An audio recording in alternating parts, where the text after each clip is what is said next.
Hello friends, good morning. നമ്മുടെ Kerala T V സീരിയലിലേക്ക് എല്ലാവർക്കും സ്വാഗതം. അങ്ങനെ ജാനകി തൻ്റെ അമ്മയ്ക്ക് വേണ്ടി പൊരുതാനുള്ള തീരുമാനത്തിൻ്റെ കാര്യങ്ങളെല്ലാം പറഞ്ഞുകൊണ്ട് നിൽക്കുമ്പം അഭി ചോദിച്ചു, ഇപ്പം മനസ്സിനൊരു സമാധാനമൊക്കെ തോന്നുന്നില്ലേന്ന്. ഉണ്ട്, പക്ഷേ അമ്മ ഇതൊന്നും തിരിച്ചറിയുന്നില്ലല്ലോ എന്നുള്ളൊരു വിഷമം മാത്രമേ ഉള്ളൂ എന്ന് പറഞ്ഞു. ഈ ഒരു സമയത്ത് നിരഞ്ജനയാണ് നിന്റെ കേസ് വാദിക്കുന്നതെന്നുള്ള കാര്യം ഉണ്ണിത്താൻ വക്കീലിനെ അറിയിച്ചോ എന്ന് ചോദിച്ചു. അവൾ ഉണ്ണിത്താൻ സാറിനെ വിവരം ഇതുവരെ അറിയിച്ചിട്ടില്ല എന്നും ഞാനത് അവളോട് ആവശ്യപ്പെട്ടു എന്നും ജാനകി പറയാം. അതിനൊരു കാരണം ഉണ്ടെന്നുള്ള കാര്യം പറയുമ്പോൾ എന്താ അതെന്ന് അഭി ചോദിച്ചു കേട്ടോ. തുടക്കത്തിൽ തന്നെ ഒരു തിരിച്ചടി ഉണ്ടാകാൻ പാടില്ല എന്നും ഇപ്പോൾ അച്ഛനുമായി നിരഞ്ജനയ്ക്ക് നല്ല ബന്ധമാണുള്ളത്.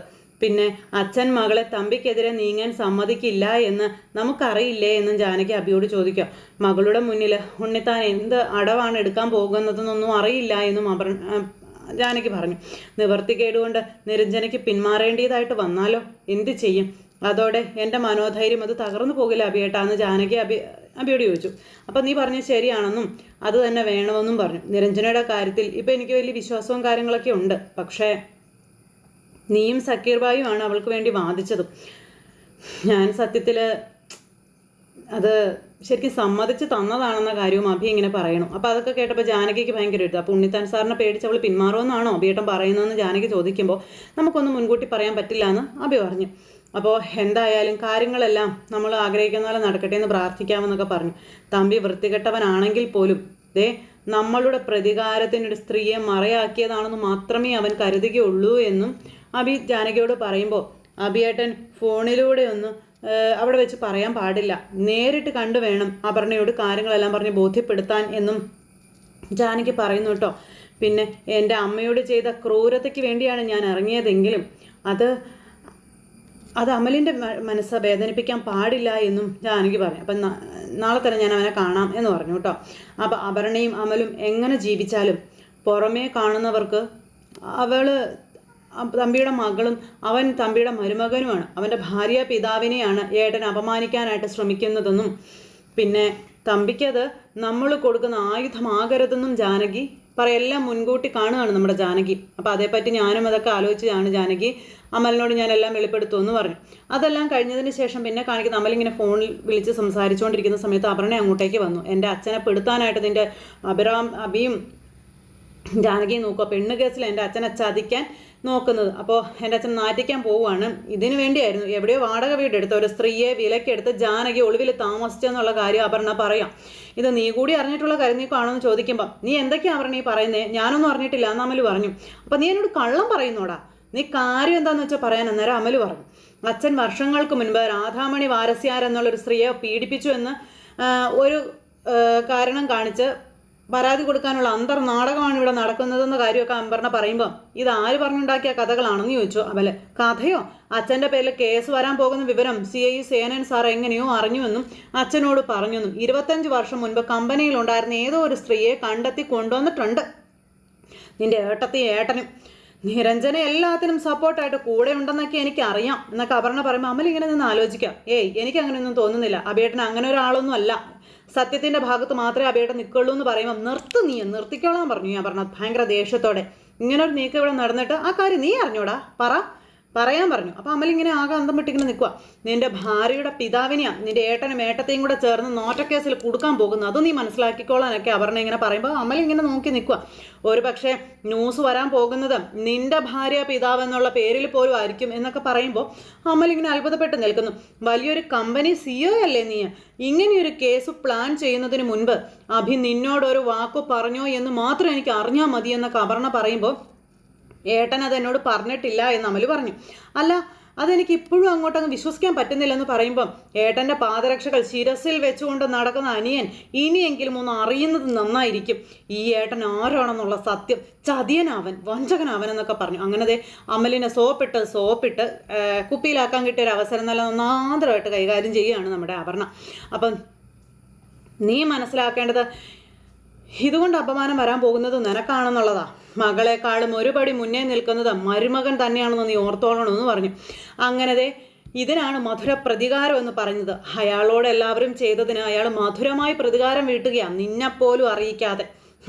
ഇതിലിപ്പോൾ ഒരു പുതുമയും കാണാനും കേൾക്കാനും ഇല്ല അമ്മലെ. ഒരു പെണ്ണ് മൊഴി പറയാൻ തയ്യാറായി വന്നാലേ ആരെയും നാണം കെടുത്താം. പക്ഷേ സത്യം എന്നൊന്നുണ്ട്. എത്ര നാൾ അത് മൂടി വെക്കാൻ ശ്രമിച്ചാലും ഒരു നാൾ അത് മുറ നീക്കി പുറത്ത് വന്നിരിക്കുമെന്നൊക്കെ പറഞ്ഞ് അപർണ ഉള്ള കാര്യം അങ്ങ് പറഞ്ഞു. എന്നിട്ട് അമലിനെ കുറേ വെല്ലുവിളികളും നടത്തിയിട്ട് ഇവൾ അങ്ങ് പോയി.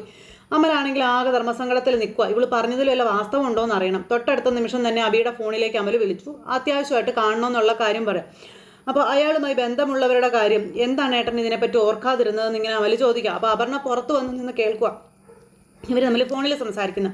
അപ്പോൾ ഇങ്ങനെ ഒരു നീക്കം നടത്തുന്ന വിവരം ഏട്ടൻ എന്തിനാ എന്നിൽ നിന്ന് ഒളിപ്പിച്ചു വെച്ചത്? നിരഞ്ജനേടത്തി അറിഞ്ഞു.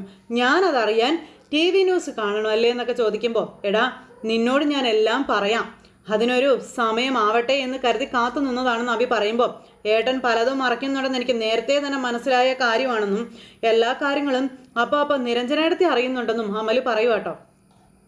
പക്ഷെ എന്നോട് പറയാൻ ഏട്ടൻ മടിക്കുകയാണ് എന്ന കാര്യം ഇങ്ങനെ പറയുമ്പോൾ അബിക്ക് പറയാൻ മറുപടികളില്ലാണ്ട് ഇങ്ങനെ നിൽക്കാം.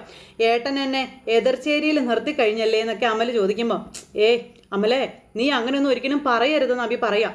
എന്തിനും ഏട്ടൻ്റെ കൂടെ നിന്നിട്ടുള്ള ഒരു അനിയനാണ് ഞാനെന്നും ഏട്ടൻ്റെ കാൽപ്പാടുകൾ പിന്തുടരാൻ ആഗ്രഹിച്ചവനാണ്. എന്നെയാണ് ഏട്ടൻ ഇങ്ങനെ മാറ്റി നിർത്തിയതെന്നൊക്കെ പറയുമ്പോൾ നമ്മുടെ അബി, നിന്നോട് പറയാനുള്ള സമയം അത് വരട്ടെ എന്ന് ഞാൻ വിചാരിച്ചു. നീ ഇങ്ങനെയൊന്നും പറയരുത്, കാരണം ഒരു മകനായിട്ടാണ് ഞാൻ നിന്നെ കണ്ടിട്ടുള്ളൂ എന്ന് അബി പറയുമ്പോൾ, ഇപ്പം അതൊന്നും കേൾക്കാനുള്ള മാനസികാവസ്ഥയിലല്ല ഏട്ടാ ഞാനുള്ളതെന്ന് അമൽ അന്നേരം പറയുക. എനിക്ക് ഏട്ടനോട് പറയാനുള്ളത് ഇത് മാത്രമാണെന്ന് അമൽ പറഞ്ഞുവാണ്. ഏട്ടൻ്റെ ഈ നാണം കെട്ട കളി അത് ഇവിടം വെച്ച് അവസാനിപ്പിക്കണം എന്നുള്ളത്. ഏട്ടൻ അതിന് തയ്യാറല്ല എങ്കിൽ ഏട്ടനും ഞാനും തമ്മിൽ തെറ്റും എന്ന് അമൽ പറയുന്നു. അപർണയ്ക്ക് ലഡ് പൊട്ടിയ സന്തോഷം. എനിക്കെൻ്റെ മാനം രക്ഷിക്കാൻ തമ്പിയുടെ കൂടെ നിൽക്കേണ്ടി വരുമെന്നുള്ള കാര്യം പറഞ്ഞിട്ട് അമൽ ഫോൺ അങ്ങ് കട്ട് ചെയ്തു. അബി നിസ്സഹായനായി. അപ്പോൾ മറ്റുള്ളവരുടെ മുന്നിൽ സ്വന്തം അഭിമാനം പണയം വെക്കാൻ തയ്യാറല്ലാത്ത ഒരാൾ, നിനക്ക് അന്തസ്സുണ്ടെന്ന് എനിക്ക് അറിയാമെന്നും പറഞ്ഞുകൊണ്ട് അപർണ അവിടെ നിൽക്കുമ്പോൾ നമ്മുടെ അമൽ അവിടെ നിന്ന് പോയി. ഇവൾ ഉദ്ദേശിച്ച കാര്യങ്ങൾ നടന്നു. അപ്പോൾ അച്ഛനെ ഇങ്ങനെ ഒന്ന് നാറ്റിക്കാൻ അവൻ ഇറങ്ങിയാലെന്താ, ഞാൻ ഉദ്ദേശിച്ച കാര്യം നടന്നില്ല എന്നാണ് അപർണ ചിന്തിക്കുന്നത്. തൊട്ടടുത്ത നിമിഷം അദ്ദേഹം അവിടെ ഇരുന്ന് വെള്ളമടിയും കരച്ചിലും പറച്ചിലുമായിട്ട് ഇങ്ങനെ ഇരിക്കുക നമ്മുടെ തമ്പി.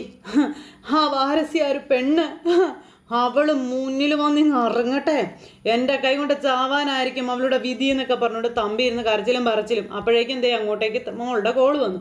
കോൾ എടുത്തത്, മോളെ അച്ഛന് സഹിക്കാൻ മെലഡി, സങ്കടം താങ്ങാൻ മെലഡി എന്നൊക്കെ പറയുമ്പോഴത്തേക്ക് മോൾ ഇവിടെ നടന്ന കാര്യങ്ങളെല്ലാം അച്ഛനോട് പറയുക. അപ്പോൾ ദോഷം വരാൻ പോകുന്ന അബിക്കാണെന്നും അമലിപ്പം നമ്മുടെ ഭാഗത്താണ്, ആദ്യം കരുതിയത് ഇതെല്ലാം അമലിന് അറിയാമെന്നാണെന്ന് പറയുമ്പം, എന്താടി മോളെ കേസിന് പോകാനാണ് ഭാഗമെങ്കിൽ നമ്മുടെ കൂടെ നിന്ന് നേരുമെന്ന് അമൽ പറഞ്ഞിരിക്കുന്നതെന്ന കാര്യമൊക്കെ പറയുമ്പോൾ, കേസ് ഉണ്ടാക്കൂടി അവൻ ഉണ്ടാക്കുകയാണോ ഉണ്ടാക്കട്ടെ, അമലിന് നമ്മുടെ കയ്യിലേക്ക് കിട്ടുമല്ലേ എന്ന് ചോദിച്ചു.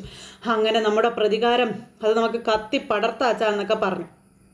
അത് കഴിഞ്ഞതിന് ശേഷം പിന്നെ കാണിക്കുന്നത് അബി ഇങ്ങനെ ഇരിക്കുക. അബി ഇരുന്നിട്ട് അമൽ പറഞ്ഞ കാര്യങ്ങളെപ്പറ്റി ആലോചിക്കുക. എനിക്ക് ഏട്ടനോട് പറയാനുള്ളത് ഇതാണ്, ഏട്ടൻ നാണം കെട്ട കളിയിൽ നിന്ന് പിന്മാറിയില്ല എന്നുണ്ടെങ്കിൽ ഞാൻ തമ്പിക്കും അപർണയ്ക്കൊപ്പം നിൽക്കുമെന്ന് അമൽ പറഞ്ഞ കാര്യങ്ങൾ അത് കേട്ടപ്പോൾ അത് പറയുന്നത് കേട്ട് അബിയുടെ ചങ്ക് തകർന്നു. ഈ വിവരങ്ങളെല്ലാം നമ്മുടെ അബി എന്നിട്ട് ജാനകിയോട് പറഞ്ഞു. ഇത് കേട്ടപ്പോൾ ജാനകിക്കും ആകെ ഒരു വിഷമം.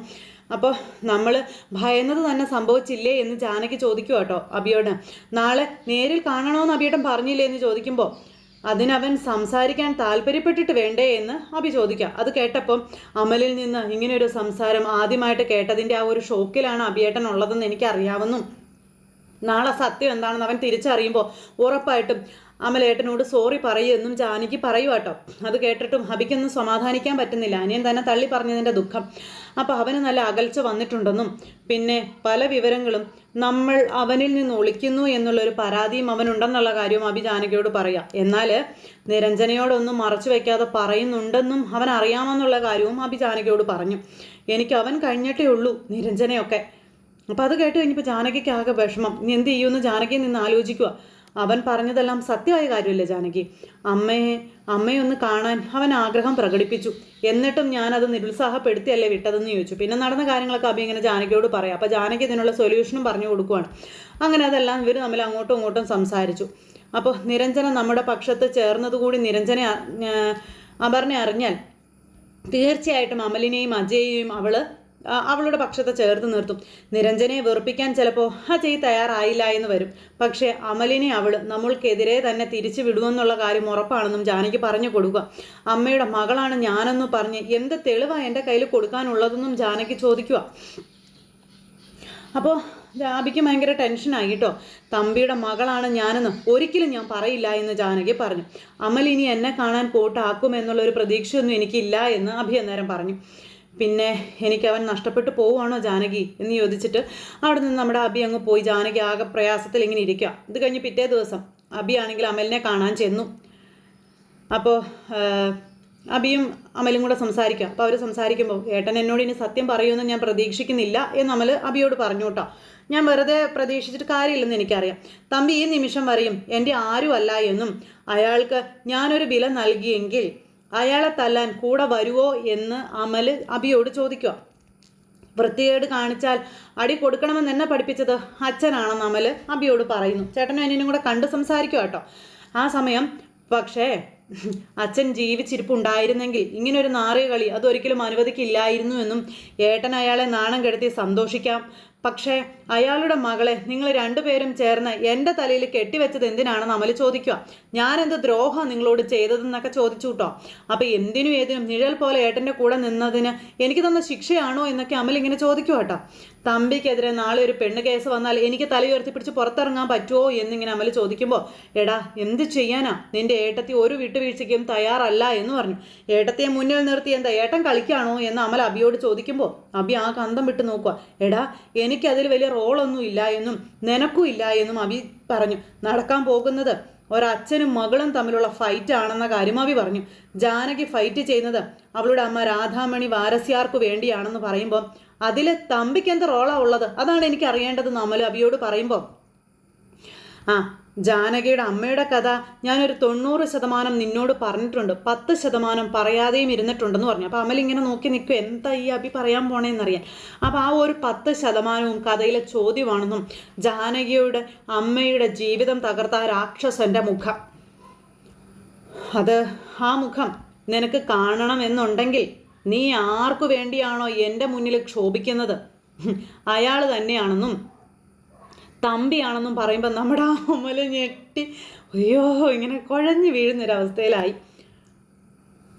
അമലിനൊന്നും മനസ്സിലാകുന്നില്ല. ഏട്ടനിപ്പോൾ എന്താ പറഞ്ഞതെന്ന് അമൽ ചോദിച്ചേ. അപ്പം ഞാൻ പറഞ്ഞത് 100% സത്യമാണ്. തമ്പിക്ക് രാധാമണി വാരസ്യാരിൽ ജനിച്ച കുഞ്ഞാണ് ജാനകി എന്ന് പറഞ്ഞപ്പോഴത്തേക്കും നമ്മുടെ അമലിൻ്റെ ശബ്ദമൊക്കെ ഇടറി അമലാകെ തകർന്നു പോയിട്ടോ. തമ്പിക്ക് അറിയാം ഏത് നിമിഷവും രാധാമണി വാരസ്യാര് രംഗത്ത് വരും എന്നുള്ളത്. അയാളെ ഇളക്കി വിടാനാണ് വിശ്വൻ എന്നൊരാളുടെ കഥ പോലും ഞാൻ പറഞ്ഞത് എന്നൊക്കെ ഇങ്ങനെ പറയുവാണ് നമ്മുടെ അബി. അന്നേരം വിശ്വൻ രാധാമണി വാരസ്യാരുടെ മകനാണെന്നാണ് തമ്പി വിചാരിച്ചു വെച്ചിരിക്കുന്നതെന്നും പക്ഷെ ഇപ്പോഴും അയാൾക്കറിയില്ല ജാനകിയാണ് രാധാമണി വാരസ്യാരുടെ മകളെന്നുള്ളതെന്ന് പറയുമ്പോഴത്തേക്കും അമല് എനിക്കിതൊന്നും വിശ്വസിക്കാൻ കഴിയുന്നില്ല എന്ന് പറഞ്ഞു അമലെ. അച്ഛനും തമ്പിയും ഒന്നിച്ച് ബിസിനസ് ചെയ്യുന്ന സമയത്തെ അവരുടെ കമ്പനിയിൽ ഒരു ജീവനക്കാരിയായിരുന്നു ഈ രാധാമണി വാരസ്യാർ. പിന്നെ നമ്മുടെ അമൽ വിവരങ്ങളെല്ലാം വിശദമായി പറയുക. തമ്പി അവരെ റേപ്പ് ചെയ്യുകയാണ് ചെയ്തതെന്നുള്ള കാര്യം പറഞ്ഞു കൊടുത്തു. അതുപോലെ രാധാമണി വാരസ്യാരുടെ ബാക്കി കഥയൊക്കെ ഞാൻ നിന്നോട് പറഞ്ഞിട്ടുള്ളതല്ലേ എന്ന് ചോദിച്ചു കേട്ടോ. അതൊക്കെ കേട്ടപ്പോൾ അമൽ വല്ലാണ്ടായി.